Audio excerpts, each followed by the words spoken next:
ಕರ್ನಾಟಕ ಸರ್ಕಾರ, ರಾಜ್ಯ ಬಾಲಭವನ ಸೊಸೈಟಿ ಬೆಂಗಳೂರು, ಜಿಲ್ಲಾಡಳಿತ ಮತ್ತು ಜಿಲ್ಲಾ ಪಂಚಾಯತ್ ಕೊಪ್ಪಳ, ಮಹಿಳಾ ಮತ್ತು ಮಕ್ಕಳ ಅಭಿವೃದ್ಧಿ ಇಲಾಖೆ, ಜಿಲ್ಲಾ ಬಾಲಭವನ ಸಮಿತಿ, ಶಾಲಾ ಶಿಕ್ಷಣ ಮತ್ತು ಸಾಕ್ಷರತಾ ಇಲಾಖೆ, ಅಜೀಂ ಪ್ರೇಮ್ಜಿ ಫೌಂಡೇಶನ್ ಕೊಪ್ಪಳ ಇವರ ಸಹಯೋಗದಲ್ಲಿ ಮಕ್ಕಳ ವಿವಿಧ ಸ್ಪರ್ಧೆಗಳ ಕಾರ್ಯಕ್ರಮವನ್ನು ಹಮ್ಮಿಕೊಳ್ಳಲಾಗಿತ್ತು.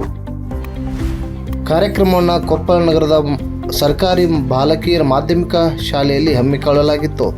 ಕಾರ್ಯಕ್ರಮವನ್ನು ಪರಶುರಾಮ್ ವೈ ಶೆಟ್ಟಪ್ಪನವರು ಮಾನ್ಯ ಉಪನಿರ್ದೇಶಕರು ಮಹಿಳಾ ಮತ್ತು ಮಕ್ಕಳ ಅಭಿವೃದ್ಧಿ ಇಲಾಖೆ ಉದ್ಘಾಟನಾ ನುಡಿಗಳನ್ನು ವ್ಯಕ್ತಪಡಿಸಿದರು.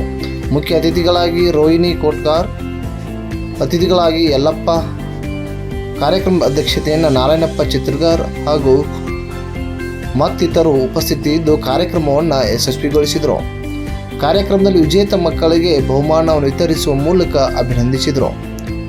ಕಾರ್ಯಕ್ರಮದಲ್ಲಿ ಶೋಭಾ, ಗವಿಸಿದ್ದಪ್ಪ, ಮೆಹಬೂಬ್ ಸಾಬ್ ಇಲಾಹಿ ಮತ್ತಿತರರು ಉಪಸ್ಥಿತಿಯಿದ್ದರು.